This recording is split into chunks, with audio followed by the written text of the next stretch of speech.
At 54, Cory Feldman is finally saying what many have suspected for years. For decades, whispers surrounded some of the biggest names in the industry. But now, Feldman is speaking clearly, and he's naming names. What does this mean for Charlie Sheen? And why is this moment different from everything we've heard before? Join us as we unpack the shocking revelations about one of Hollywood's darkest chapters. In the 1980s, two young actors became household names almost overnight: Cory Feldman and Haim. They were both talented, charming, and full of energy. Audiences across the country fell in love with their faces, their personalities, and the friendship they shared both on screen and off. This bond and their success earned them the nickname the Two Corys. Their paths crossed in The Lost Boys, a cult classic about teenage vampires. The chemistry between Feldman and Haim was instant. Fans loved their dynamic, and producers took notice. Soon after, the pair was cast together in a series of teen comedies like License to Drive and Dream a Little Dream. These films may not have always won over critics, but they were hugely popular with young audiences. The Two Corys became a brand of their own with posters on bedroom walls and appearances in teen magazines. They were seen as fun-loving, cool, and carefree, everything young people wanted to be. Off-screen, their friendship seemed just as strong. They appeared in interviews and magazine shoots together. Fans believed they were best friends in real life, and for a time they were. But what the public didn't see was the pressure they were both under. Behind the scenes, life for these two rising stars was far more complicated and painful than it seemed. The bright lights of fame were hiding a much darker reality. Both Feldman and Haim were young boys in an adult world. They were working long hours, dealing with high expectations, and surrounded by people who didn't always have their best interests at heart. Their friendship, while real, became a lifeline in an industry that often treated them like products instead of people. In the 1980s, Hollywood was booming with youth-driven content. Studios were producing films and TV shows starring young actors, and the demand for teen stars was high. But while these young actors were making headlines and millions of dollars for the industry, the systems meant to protect them were deeply flawed or didn't exist at all. Many child actors, including Feldman and Haim, were left to navigate fame without enough support. Parents, managers, and agents often focused on success and income rather than the emotional well-being of the children involved. Sets were not always safe places. In fact, they could be dangerous. Child actors were often exposed to adult behavior at a young age. Drugs, alcohol, and inappropriate conversations were not uncommon. There were few rules about what was allowed around minors, and even fewer people enforcing them. The party culture of Hollywood in the 1980s made matters worse. Many young stars were introduced to substance use early on, sometimes even encouraged by the adults around them. Parties were frequent and often unsupervised. Feldman has said in multiple interviews that it was normal for young actors to be invited to adult parties where boundaries were crossed. These environments placed kids in harm's way, leaving them vulnerable to people who wanted to take advantage of them. One of the biggest problems was the presence of predatory individuals, powerful people in the industry who used their status to exploit children.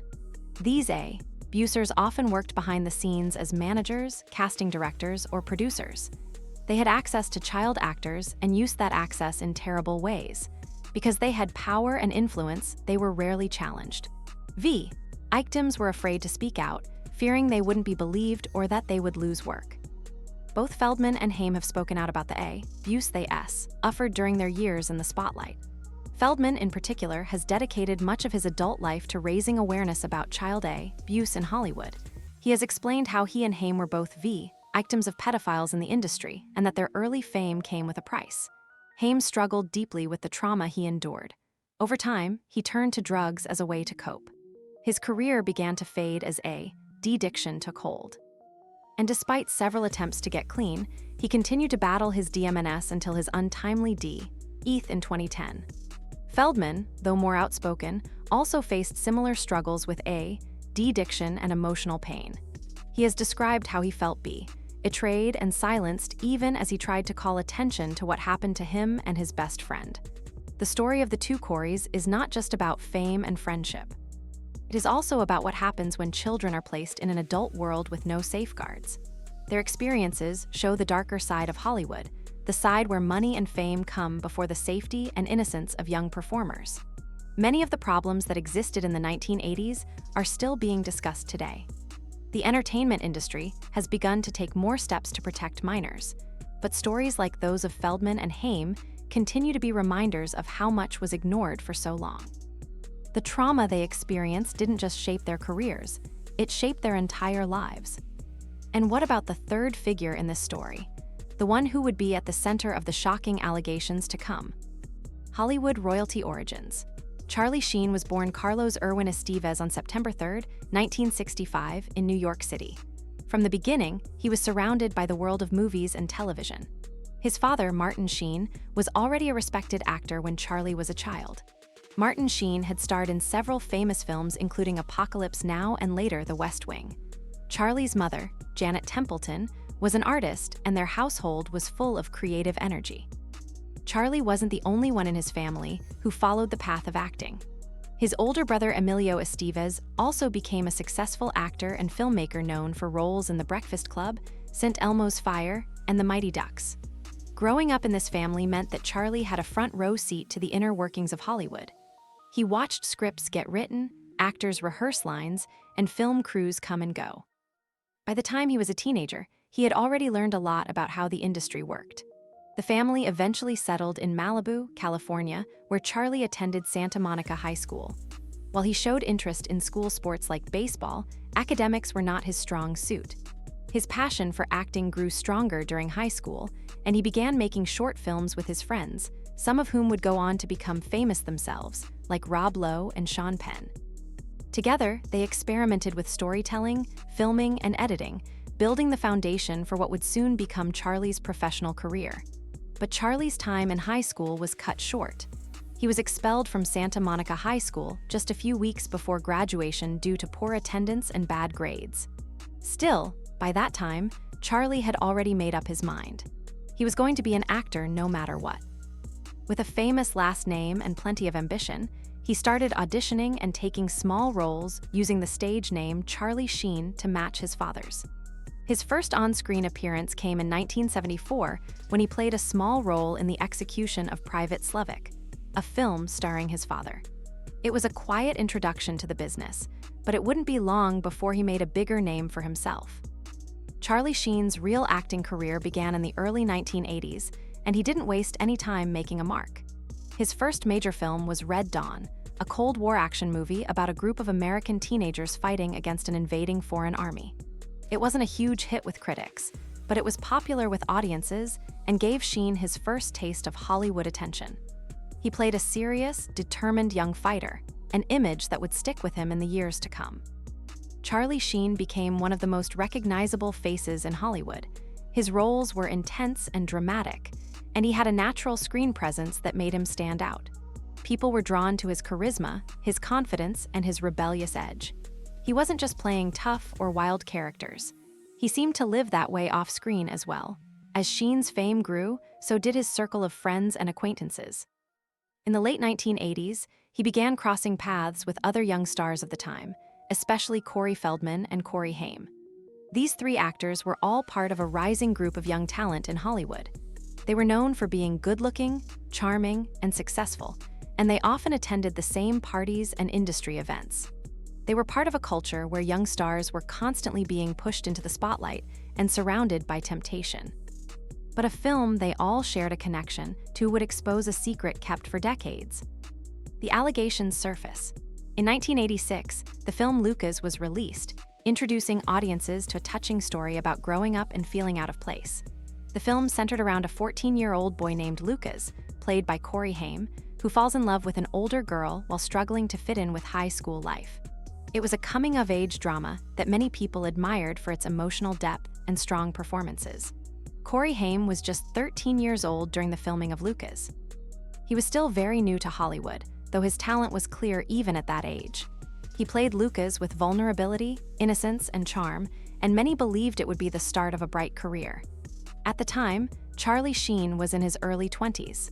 He played Cappy, a kind-hearted football player who protects Lucas from bullies and becomes one of the few people to treat him with respect. The film helped both actors gain more attention in the industry. On set, the two actors spent a lot of time together. They worked closely on scenes and shared quiet moments between takes. Since Haim was still a minor, he should have had constant adult supervision, especially considering the nature of the industry at the time. However, in the 1980s, protections for child actors were not nearly as strong as they are today. Supervision on sets was often minimal, especially once filming was underway. Children, even very young ones, could find themselves in situations where they were left alone with adults or older cast members for extended periods. Years after Lucas was released, troubling allegations began to surface about what may have happened during the filming of the movie. These rumors first spread quietly in private conversations among those close to Haim and Cory Feldman, but they would eventually become part of a larger public discussion. The first major hint of something serious came from Cory Feldman, Haim's longtime friend and co-star. Feldman has openly spoken for many years about the abuse that he and Haim suffered as young actors in Hollywood. In multiple interviews and his 2013 memoir Choreography, Feldman explained that both of them were victims of abuse by older men in the industry. While he did not name names right away, he strongly hinted that Haim had experienced something deeply traumatic with a well-known actor. Later, Feldman became more direct. In interviews and public appearances, he said that Haim had confided in him during their teenage years about being assaulted during the filming of Lucas. Feldman claimed that Haim told him Charlie Sheen was the person who assaulted him.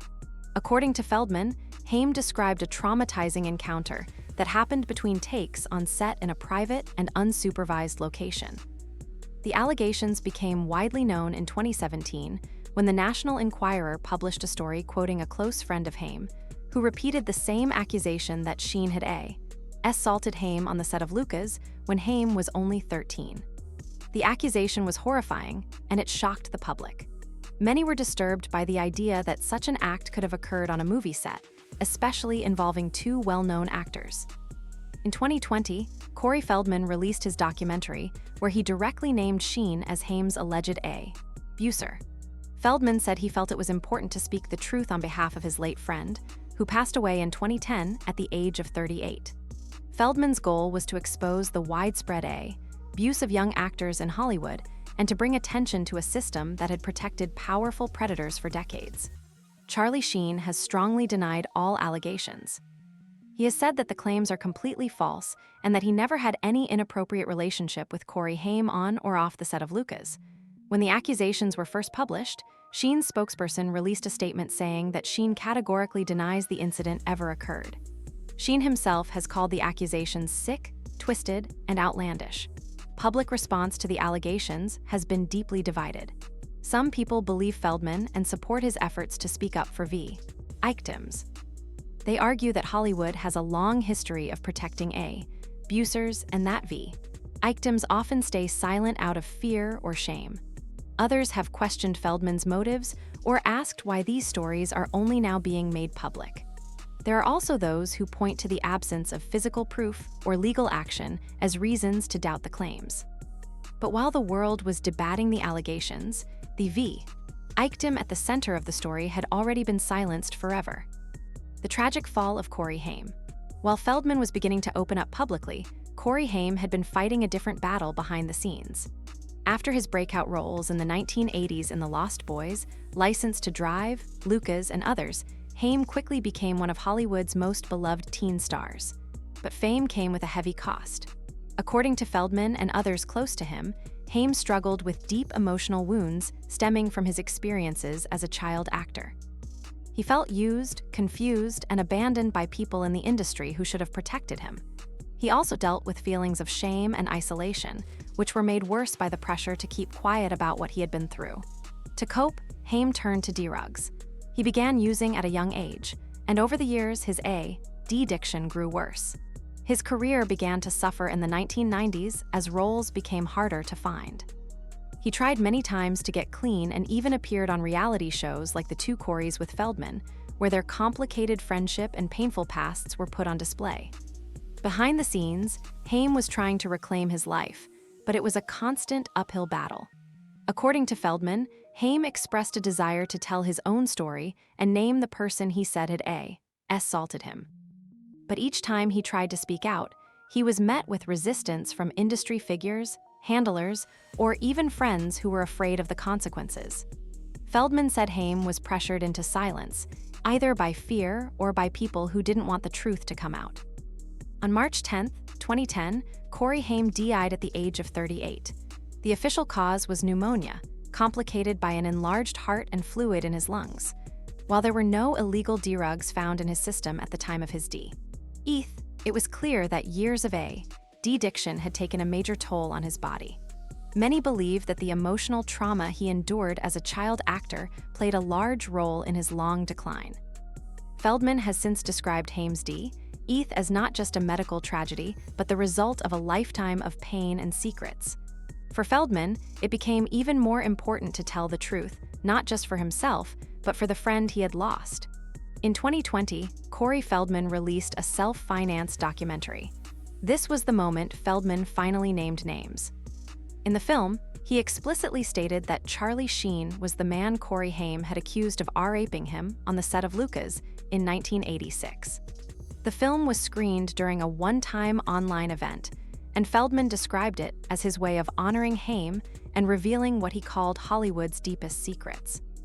In the documentary, Feldman not only repeated what Haim had allegedly told him years earlier, but he also described a system that protected powerful predators while punishing victims who spoke out. The release of the documentary caused a major media storm. News outlets covered the story widely, and opinions quickly split. Many viewers expressed support for Feldman, saying it was time for Hollywood to be held accountable. Some praised his courage for going against powerful people and risking legal trouble to speak the truth. Others were more skeptical.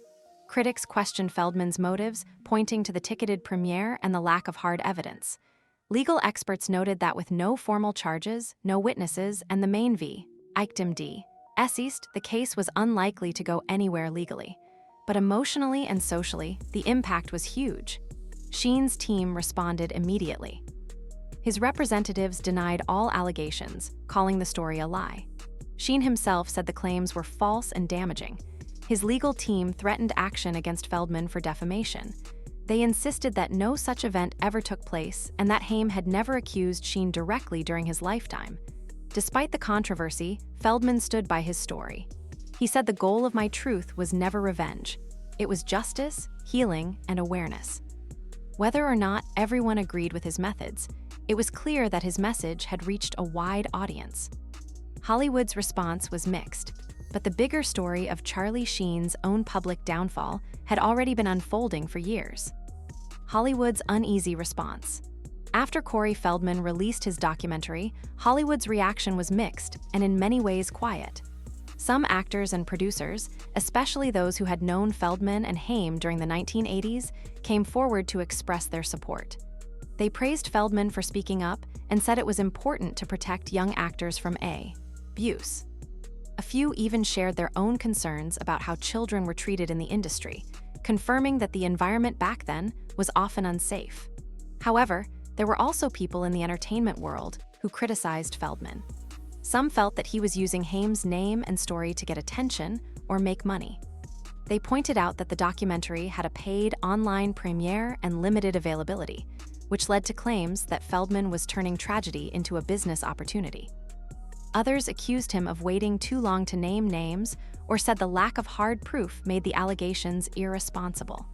Even more noticeable was the silence from the larger Hollywood studios, networks, and major industry figures. Very few made official statements. There were no wide calls for investigations, and no major networks offered to air Feldman's documentary. Most production companies and executives remained cautious, likely because the claims, while serious, were not backed by formal charges or legal action. Without confirmed evidence or a living victim to speak firsthand, the industry mostly chose to stay quiet and avoid getting involved. By the time Feldman's documentary was released, Charlie Sheen's career was already in a rough place. After his famous firing from 2.5 Men in 2011, due to his erratic behavior, drug use, and conflicts with the show's creators, Sheen had become known more for scandals than acting. His brief return to TV with anger management didn't restore his image in the way some had hoped. Next, we'll dig into how this story fits into a bigger pattern of abuse in Hollywood, and what's finally being done to change it. Charlie Sheen's public crisis and decline. For a while, Charlie Sheen was one of the biggest stars on television. From 2003 to 2011, he played Charlie Harper on the hit CBS sitcom 2.5 Men. The show was a massive success, and Sheen's role as a carefree womanizing bachelor made him a fan favorite. At the peak of his run, Sheen was the highest paid actor on television, earning around $1.8 million per episode. His name was everywhere and he seemed unstoppable. But in 2011, everything changed. Sheen began acting erratically in public and during interviews. He went on several talk shows and gave bizarre, confusing, and often disturbing statements. He spoke of having tiger blood and being a warlock, and insisted that he was winning while others were losing. These interviews became viral moments, turning Sheen into an internet sensation for all the wrong reasons. His behavior became more and more unpredictable. Reports of drug use, partying, and fights with producers and writers began to surface. Eventually, CBS and Warner Brothers fired him from 2.5 Men. His public image quickly fell apart. What had been seen as wild charm before was now seen as dangerous and unstable behavior. The phrase, tiger blood, became a meme, and Sheen himself became the subject of internet jokes, late-night comedy routines, and public concern. While some found his outbursts entertaining, others worried he was spiraling out of control. His downfall was no longer private. It played out in real time for the world to see. Even before the tiger blood meltdown, Charlie Sheen had a long history of legal issues and personal controversies. Over the years, multiple women came forward accusing him of domestic violence and abusive behavior. Some of these incidents led to arrests, restraining orders, and court appearances. In 1996, Sheen was charged with attacking his then-girlfriend Brittany Ashland. In 2006, his ex-wife, Denise Richards, filed for divorce and claimed he had been abusive, paranoid, and addicted to drugs and pornography. Later, his next wife, Brooke Mueller, also accused him of violence. In 2009, Sheen was arrested in Aspen, Colorado for assaulting Mueller. He pleaded guilty and spent time in rehab as part of his sentence. Sheen was also linked to the infamous Hollywood Madam Heidi Fleiss. In the 1990s, he admitted to spending tens of thousands of dollars on escorts through Fleiss's operation. This connection brought more attention to his private life and further harmed his reputation. In addition to the abuse allegations, Sheen was involved in several custody battles with the mothers of his children. These were highly public and often messy, with both sides accusing each other of instability. At the same time, Sheen was still making headlines for public outbursts, partying, and risky behavior. In November 2015, Charlie Sheen made another major announcement, this time on national television. He revealed that he was HIV positive. Sheen said he had been diagnosed 4 years earlier, but had kept it a secret. He explained that he decided to go public because he was being blackmailed by people who knew his diagnosis and had threatened to expose him unless he paid them. According to Sheen, he had already paid out millions of dollars to keep the information private. But the pressure, threats, and legal risks became too much. He finally decided it was better to be honest than continue living in fear of exposure. The announcement made headlines around the world. Sheen said he was receiving treatment and had a suppressed viral load, meaning the virus was under control. He also claimed he had always informed his partners or used protection. But soon after, several lawsuits were filed by women who said he had not disclosed his status to them. These legal cases added another layer of controversy to Sheen's already troubled public life. Though some people praised him for coming forward and raising awareness about HIV, others criticized him for how he handled his diagnosis in private. There were questions about honesty, responsibility, and the safety of others. Since then, Sheen has mostly stayed out of the spotlight. He has occasionally given interviews or appeared at events, often claiming that he is sober and trying to turn his life around. But the damage to his public image has been long-lasting. His past behavior, legal problems, and the abuse allegations have made it difficult for him to return to the success he once had. He is no longer the star of a hit show or a top name in Hollywood. Instead, his name now brings up a complicated mix of fame, controversy, and personal crisis. But the story of the two Corys and Charlie Sheen is more than just a Hollywood tale of fame and tragedy. It's a look at the dark underbelly of an industry that failed to protect its most vulnerable. While much has been done to prevent this from happening today, the painful stories of Feldman and Haim serve as a powerful reminder of a past that Hollywood has tried to forget.